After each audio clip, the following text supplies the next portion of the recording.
Class 11 semester 1-এর যে chapter আমি করাচ্ছিলাম বীজগণিতিক chapter জটিল সংখ্যা। তো এই জটিল সংখ্যার এর আগের যে ভিডিও ছিল সেই ভিডিওতে আমি ফিল ইন দ্য ব্ল্যাঙ্কসের 6 নম্বর যে অঙ্কটি আছে এই পর্যন্ত করেছিলাম। তো এই ভিডিওতে আমি পরবর্তী যে অঙ্কগুলো আছে সেগুলো তোমাদেরকে করে দেখাবো। তো দেখো 7 নম্বরে বলেছে জেড ইকুয়ালস টু 2 - 3i হলে 1 - 2z বাই -3 প্লাস জেড এর এ প্লাস আইবি আকার হলো, যেখানে এবি বাস্তব। তাহলে এই যে 1 - 2z আর -3 প্লাস জেডটাকে এ প্লাস আইবি আকারে লিখতে হবে। তাহলে দেখো 7 নম্বরে বলেছে জেড ইকুয়ালস টু 2 - 3i হলে 1 - 2z আর -3 প্লাস জেড এটিকে এ প্লাস আইবি আকারে লিখতে হবে। তো প্রথমে আমরা কি করব, জেড এর মানটা বসিয়ে দেবো। তাহলে 1 - 2 জেড মানে কত না তোমার 2 - 3i, তাহলে যেখানে জেড আছে সেখানে জেড এর মানটা আমরা বসিয়ে দেবো। তাহলে -3 প্লাস জেড, জেড মানে কত না 2 - 3i, মানে আয়োটা অ্যাকচুয়ালি। তাহলে দেখো এটা কত ক্যালকুলেট করলে 1 - 2 2 যা 4, মাইনাসে মাইনাসে প্লাস 2 3 যা 6i, divided by -3 plus 2, -3 plus 2 মানে হচ্ছে -1 আর এটা হচ্ছে -3i। তাহলে আমার কি দাঁড়াচ্ছে, উপরে দাঁড়াচ্ছে তোমার 1 - 4 মানে হচ্ছে -3 প্লাস 6i, আর নিচে যদি মাইনাস কমন নাও তাহলে 1 প্লাস কত আসছে না 3i। তো এই মাইনাসটা উপরে গুণ করে দাও, দিলে কত হয়ে যাবে, এই মাইনাসটা উপরে গুণ করলে তোমার হয়ে যাবে, সরি এই -3টা হয়ে যাবে +3 আর এই প্লাসটা মাইনাস হয়ে যাবে 6i বাই কত আসছে 1 + 3i। এবার দেখো নিচের যে পার্টটা আছে এটাকে তোমাকে এলিমিনেট করতে হবে। তাহলে কি করতে হবে, উপর নিচের কনজুগেট বা মানে 1 - 3i দিয়ে গুণ করতে হবে। আর কি 3 - 6i 1 - 3i, আর এখানে কি আছে 1 + 3i ইন্টু 1 - 3i। তাহলে দেখো এটা গুণ করো, 3 1 যা 3, 3 3 যা 9, তাহলে -9i -6i আর মাইনাসে মাইনাসে প্লাস 6 3 যা 18 iota square divided by A square minus B square মানে 3i তার whole square, which is equals to তোমার কত পাচ্ছ না 3 মাইনাস দেখো 9 আর 6 হচ্ছে 59, আয়োটা স্কোয়ার মানে -1 তাহলে -18 ডিভাইডেড বাই 1, এটা কত হয়ে যাবে আই স্কোয়ার মানে -1, এই মাইনাসটা প্লাস আর 3 স্কোয়ার হচ্ছে 9। তাহলে রিয়েল পার্ট আমরা কত পাচ্ছি 3 - 18 মানে হচ্ছে -15 আর -15i মানে আয়োটা বাই 10। এবার এটাকে তোমার এ প্লাস আইবি আকারে লিখলে -15/10, তাহলে লেখো -15/10 প্লাস আয়োটা -15/10। তো এটিকে সিম্পলিফাই করলে কত 5 3 যা 15, 5 2 যা 10, 5 3 যা 15, 5 2 যা 10 মানে হচ্ছে -3/2 প্লাস আয়োটা -3/2।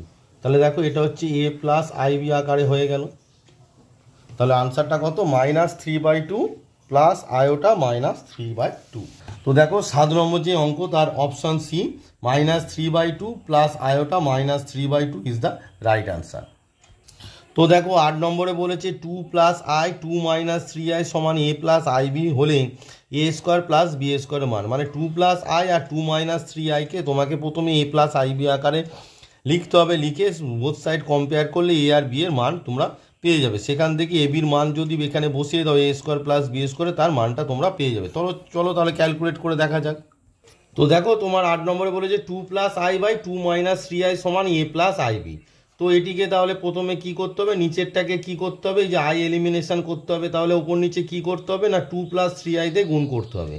তাহলে তোমার কি দাঁড়াচ্ছে 2 + i এর সঙ্গে 2 + 3i গুণ করে দাও। তাহলে উপর নিচে গুণ হচ্ছে 2 + 3i আর পড়ে আছে 2 - 3i সমান কত না এ প্লাস আয়োটা বি। এবার দেখো উপরেরটা নর্মালি গুণ করো 2 দিয়ে, 2 2 যা কত 4, 2 3 যা 6 প্লাস 6i, আই দিয়ে গুণ করো প্লাস 2i আর plus 3i square plus 3i square divided by দেখো a plus b a minus b, তাহলে a square minus B square মানে 3i তার হোল স্কোয়ার সমান কত আছে তোমার a plus i b, which imply তোমার কত হচ্ছে 4, 6 আর 2 অ্যাড করলে 8i, এটা -3 হয়ে যাবে, আই স্কোয়ার মানে -1 তাই -3, এটা 4 আর আই স্কোয়ার মানে -1 এটা +9 হয়ে যাবে, সমান তোমার কত a plus i b, iota b আর কি। তো 4 - 3 মানে কত 1 + 8i ডিভাইডেড বাই 9 আর 4 কত 13 সমান হচ্ছে a plus iota b, which imply এটিকে এ প্লাস আই বি আকারে লিখলে 1/13 plus iota 8/13 plus iota 8/13 equals to তোমার এ প্লাস আয়োটা বি।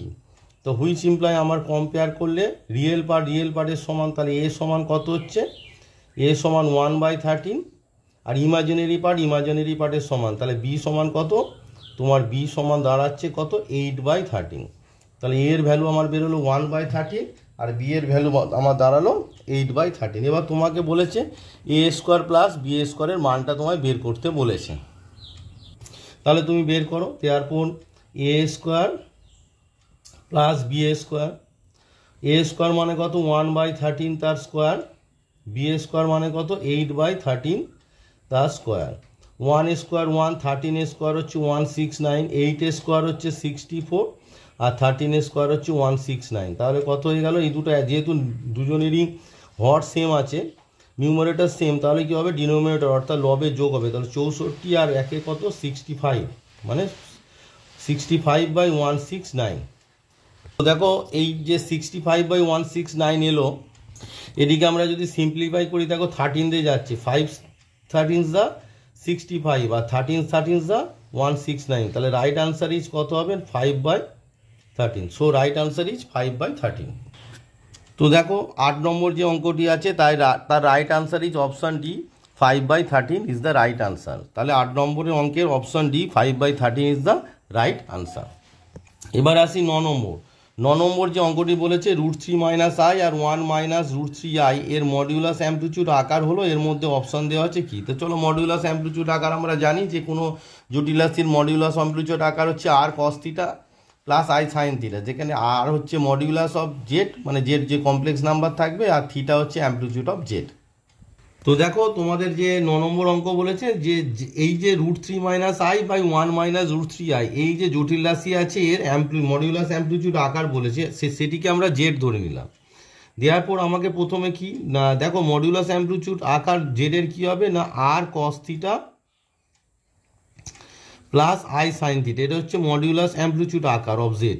এবার যেখানে আরটা কি আর ইকুয়ালস টু হচ্ছে মডিউলাস অফ জেড আর থিটাটা কি থিটাটা হচ্ছে তোমার অ্যামপ্লিটিউড অফ জেড, তাহলে আমরা জানি এইটা হচ্ছে মডিউলাস অ্যামপ্লিটিউড আকার, যেখানে আর হচ্ছে মডিউলাস অফ জেড থিটা হচ্ছে অ্যামপ্লিটিউড জেড, তার মানে আমাকে যে জটিল রাশি জেডটা আছে তার কি মডিউলাস আর অ্যামপ্লিটিউডটা তাহলে প্রথমে বের করে নিতে হবে। এবার তাহলে কি করতে হবে দেখো মডিউলাস অ্যামপ্লিটিউড বের করতে গেলে জেড যে জটিল রাশিটা আছে এটিকে আমাকে কি করতে হবে না এ প্লাস আইবি আকারে লিখতে হবে। কি আকারে লিখতে হবে এ প্লাস আইবি আকারে তোমাকে কি করতে হবে না লিখতে হবে। তো এ প্লাস আইবি আকারে যখন লিখতে যাব তাহলে এটা কি করতে হবে, এর আগে এই অঙ্কগুলো করলাম যে কি করতে হয় নিচেরটাকে আয়োটা যেটা আছে এলিমিনেট করতে হবে, তাহলে এর লব আর হরকে নিচেরটার কনজুগেট দিয়ে গুণ করে দাও, তাহলে √3 - i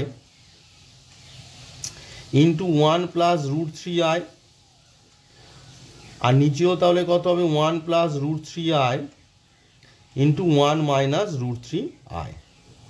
এবার দেখো √3 দিয়ে উপরে মাল্টিপ্লাই করলে √3 × 1 মানে হচ্ছে √3, √3 × √3i মানে হচ্ছে +3i হয়ে গেল, -i দিয়ে গুণ করলে আর মাইনাস কত হবে √3 × i², নিচে কত হবে 1² - √3i তার হোল স্কোয়ার, তাহলে আমার কি দাঁড়াচ্ছে দেখো √3 3i - i মানে হচ্ছে +2i আর আয়োটা স্কোয়ার মানে হচ্ছে -1 আর এই মাইনাসে মাইনাসে প্লাস হয়ে গেল √3 হয়ে গেল, ডিভাইডেড বাই এটা কত হবে 1, এই আয়োটা স্কোয়ার মানে -1 তাহলে এই মাইনাসটা প্লাস হয়ে যাবে আর √3 স্কোয়ার মানে কত 3, তাহলে আমার কত দাঁড়াচ্ছে দেখো √3 যদি যোগ করি রিয়েল পার্ট হচ্ছে 2√3 প্লাস আয়োটা 2 ডিভাইডেড বাই 4।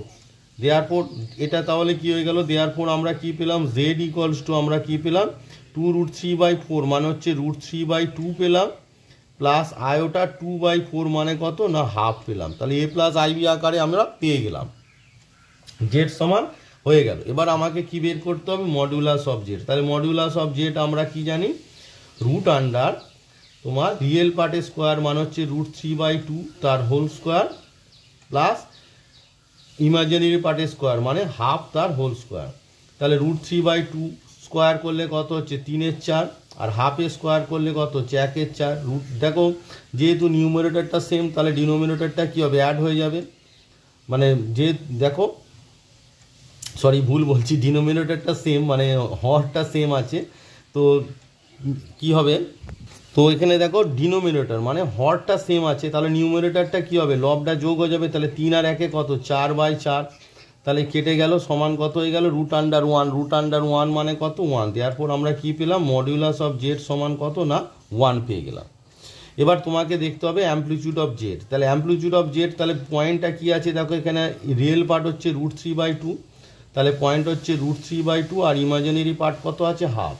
তাহলে রিয়েল পার্টও প্লাস, ইমাজিনারি পার্টও প্লাস, তাহলে দুজনেই প্লাস হলে কি হয় না প্রথম পাদে থাকে, তাই তো। এই যে আমি বুঝিয়েছিলাম, এই যে তোমাদের বাস্তব অক্ষ, এটা হচ্ছে ইমাজিনারি অক্ষ আর এটা অরিজিন। তা এটা বাস্তবটাও এখানে কি প্রথম পাদে দুজনেই পজিটিভ হয়, তাহলে এটা প্রথম পাদে আছে। তা প্রথম পাদে থাকলে অ্যামপ্লিটিউড অফ জেড সমান কি শিখিয়েছিলাম, amplitude amp of z, amplitude of z সমান কি হবে না ট্যান ইনভার্স তোমার ইমাজিনারি পার্ট মানে হাফ বাই রিয়েল পার্ট মানে হচ্ছে √3/2। তাহলে 2 কেটে গেল, সমান কত দাঁড়াচ্ছে তোমার tan inverse 1/√3, tan inverse 1/√3।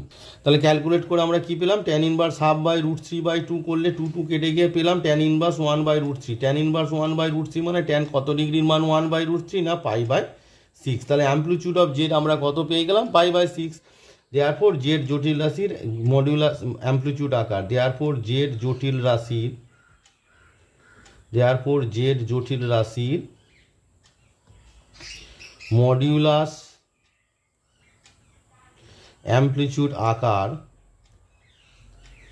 Modulus amplitude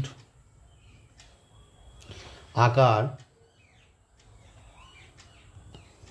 কি দাঁড়াবে বলো না, জেড ইকুয়ালস টু আমরা কি সূত্রটা জানি, আর cos theta plus i sine theta. তাহলে সূত্রটা লিখলাম, যেখানে r equals to modulus of z আর থিটা ইকুয়ালস টু তোমার কি অ্যামপ্লিটিউড অফ জেড।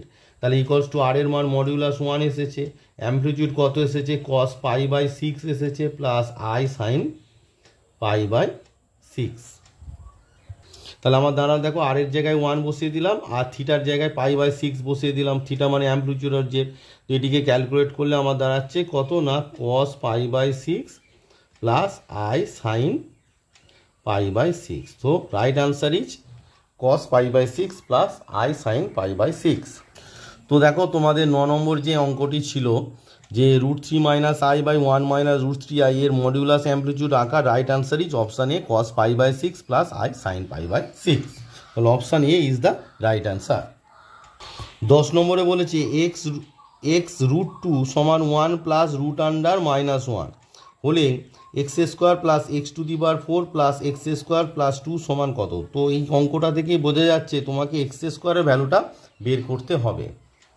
তো দেখো তাহলে তোমার দেওয়া আছে x√2 সমান 1 প্লাস √(-1)। এবার 1 প্লাস √(-1) মানে কত, √(-1) মানে হচ্ছে আয়োটা, বোথ সাইড স্কোয়ার করে দাও, তাহলে কত হচ্ছে x√2 তার হোল স্কোয়ার সমান 1 প্লাস আয়োটা তার স্কোয়ার, হুইচ ইমপ্লাই তোমার কি হচ্ছে x² আর √2 স্কোয়ার মানে হচ্ছে 2, 1 প্লাস আয়োটা স্কোয়ার মানে a প্লাস b তার হোল স্কোয়ার কি a² plus b² plus 2ab, which imply তোমার কি দাঁড়াচ্ছে 2x² সমান 1 আয়োটা স্কোয়ার মানে হচ্ছে -1 প্লাস 2 আয়োটা, 1 1 কেটে গেল, হুইচ ইমপ্লাই x² সমান কত 2 আয়োটা বাই 2, 2 কেটে গেল সমান আয়োটা। তাহলে x² সমান কত আমরা পেলাম না আয়োটা পেলাম। এক্স স্কোয়ার সমান কত পেলাম আয়োটা, তাহলে আমরা লিখে নিই যে এক্স স্কোয়ার সমান কত পাচ্ছি না আয়োটা পেলাম। এই এক্স স্কোয়ার সমান আয়োটা এটি এবার যে মানটা বের করতে দিয়েছে সেখানে বসিয়ে দাও। কী মান বের করতে দিয়েছে তোমাদের দিয়েছে x to the power 6 plus x to the power 4 plus x square plus 2 সমান কত বের করতে দিয়েছে। তো দেখো এক্স স্কোয়ারের মান জানি, তাহলে এক্স টু দি পাওয়ার 6টাকে আমরা কি লিখতে পারি এক্স স্কোয়ার তার whole cube, x to the power 4টাকে কি লিখতে পারি এক্স স্কোয়ার তার স্কোয়ার, আর এক্স স্কোয়ার পড়ে আছে প্লাস 2। এক্স স্কোয়ার মানে কত পেয়েছি আই, তাহলে আয়োটা, তাহলে আয়োটার কিউব এখানে কত হবে আয়োটা স্কোয়ার হবে প্লাস আয়োটা প্লাস 2। এবার আয়োটার কিউব মানে আমরা জানি যে কি বলো -1, কারণ দেখো আয়োটা কিউব সেটাকে কি লেখা যায় iota square into iota, iota square মানে -1, আয়োটা মানে মাইনাস আই, তাহলে এখানে হবে minus I plus iota square মানে কত না -1 প্লাস আয়োটা প্লাস 2। এবার মাইনাস আয়োটা প্লাস আয়োটা কেটে গেল, আর 2 - 1 মানে কত 1। সো রাইট আনসার 10-এর ইজ 1। তো 10 নম্বর যে অঙ্কটি আছে তার option b 1 is the right answer. 10-এর right answer is option b 1। এবার আসি 11 নম্বর অঙ্কে, বলেছে √(-3 প্লাস √(-3 প্লাস √(-3) এরকম অসীম পর্যন্ত বিস্তৃত, এর মান কত। চলো ক্যালকুলেট করে দেখা যাক এর মান কত হয়। তো দেখো আমরা যে মানটি ছিল যার মান বের করতে দিয়েছে সেটিকে আমরা এক্স ধরে নিয়েছি। এবার দেখো দেওয়ার পর এক্স স্কোয়ার সমান কী হবে, প্রথম যে রুটটা উঠে গেল, তাহলে পড়ে আছে -3 প্লাস √(, ব্র্যাকেটের মধ্যে -3 plus √(, -3 plus dot dot dot তোমার হচ্ছে অসীম পর্যন্ত, ডট ডট ডট অসীম পর্যন্ত। এবারে এখানে একটা বোঝার ব্যাপার আছে, দেখো দেওয়ার পর এক্স স্কোয়ার সমান হচ্ছে -3 প্লাস এইটা মানে কি, দেখো এই যে √(, থেকে একটা -3 বেরিয়ে গেছে, মানে এটা এইভাবে যে ধরো সমুদ্র থেকে এক বালতি জল নিয়ে নিয়েছো, সমুদ্রের জল তো কি অসীম পর্যন্ত থাকে তাই না, তো সেখান থেকে এক বালতি জল যদি তোমরা নিয়ে নাও তাতে সমুদ্রের জলের পরিমাণের যখন কোনো রাশির মান অসীমে থাকে পার্টিকুলার মান থাকে না, সেখান থেকে যদি তুমি কোনো একটা ভলিউম বা কোনো একটা ভ্যালু তুলে নাও তাতে তার কোনো যায় আসে না। সেরকম এই যে এক্স স্কোয়ার করার ফলে প্লাস প্রথম যে √(টা ছিল সেটি উঠে গেল, কিন্তু পরবর্তীকালে কি আছে না অসীম পর্যন্ত আছে, তার মানে তার কোনো যায় আসে না, তার মানে এই যে ভ্যালুটা আছে এটাও কত হবে না এক্সই হবে, অর্থাৎ সমুদ্রটা সমুদ্রই আছে। এক বালতি জল কমে নেওয়ার ফলে সমুদ্রটা নদী হয়ে যাবে না, মানে অসীম পর্যন্ত যখন কোনো পদ বস্তিত থাকে তখন তা থেকে একটা মান যদি বেরিয়ে যায় তাতে কোনো তার যায় আসে না। সেরকম যেরকম ধরো তোমাদের সমুদ্র থেকে এক বালতি জল তুলে নিলে সমুদ্রের জলের পরিমাণ কি কমে না, সেই রকম এও সমুদ্রটাই থাকবে, অর্থাৎ এর মানটা এক্সই হবে। তাহলে আমার কি দাঁড়ালো না এক্স স্কোয়ার, এই এক্স সবাইকে বাম পক্ষে নিয়ে যাও -x প্লাস 3 = 0। এবার তোমরা কি অ্যাপ্লাই করবে, সিধর আচার্য অ্যাপ্লাই করো, তাহলে x সমান -b, মাইনাস অফ b মানে কত -1 প্লাস মাইনাস √(b² মানে -1 তার হোল স্কোয়ার -4a মানে হচ্ছে এক্স স্কোয়ারের সব 1 ac c মানে হচ্ছে constant term divided by 2a, a মানে হচ্ছে এক্স স্কোয়ারের সব হচ্ছে 1। তাহলে আমার কি দাঁড়াচ্ছে 1 প্লাস মাইনাস √(1 - 12/2, তার মানে কি দাঁড়াচ্ছে 1 প্লাস মাইনাস √(- 11/2। তার মানে আমার কি মানটা দাঁড়াচ্ছে লক্ষ্য করে দেখো, এই যে 1 প্লাস মাইনাস এই যে মাইনাসটার জন্য আয়োটা √(11/2, তার মানে রাশিটির মান কি হয়ে গেল 1 প্লাস মাইনাস আয়োটা √(11/2। এই যে √(-1 ছিল সেটার জন্য তোমার এসেছে আয়োটা, আর তাহলে -1 চলে গেলে পড়ে আছে √(11)। তো এটা কি আমরা কিভাবে সাজিয়ে লিখতে পারি না, এই যে দুইটাকে আমরা লিখতে পারি হাফ 1 প্লাস মাইনাস আয়োটা √(11। তাহলে রাইট আনসার ইজ কত হলো, এই যে 1/2 ছিল সেটাকে half into 1 plus minus iota √(11 is the right answer. তো দেখা যাক অপশানে কোথায় আছে। তো দেখো 11 নম্বর যে অঙ্ক আছে তার option C half 1 plus minus iota √(11 is the right answer. So 11 number অঙ্কের right answer is option C. তো আমি এই ভিডিওতে আমি তোমাদের ক্লাস 11 সেমিস্টার 1-এর যে জটিল রাশি করাচ্ছিলাম তার ফিল ইন দ্য ব্ল্যাঙ্কসের 11 পর্যন্ত, 7 থেকে 11 অর্থাৎ 5টি অঙ্ক করে দিলাম। এর পরবর্তী ভিডিওতে আমি পরবর্তী অঙ্কগুলো করে দেব, তো তোমরা দেখো এগুলো, এবং পরবর্তী যে অঙ্কগুলো বাকি থাকছে সেগুলো বাড়িতে চেষ্টা করো। যদি কোনো অঙ্ক না পারো কমেন্ট বক্সে অবশ্যই সেই অঙ্কের দাগ নম্বর দিয়ে কমেন্ট করে জানাবে, সঙ্গে সঙ্গে আমি সেটি তোমাদেরকে করে পাঠিয়ে দেব। চলো এই পর্যন্ত তাহলে থাক।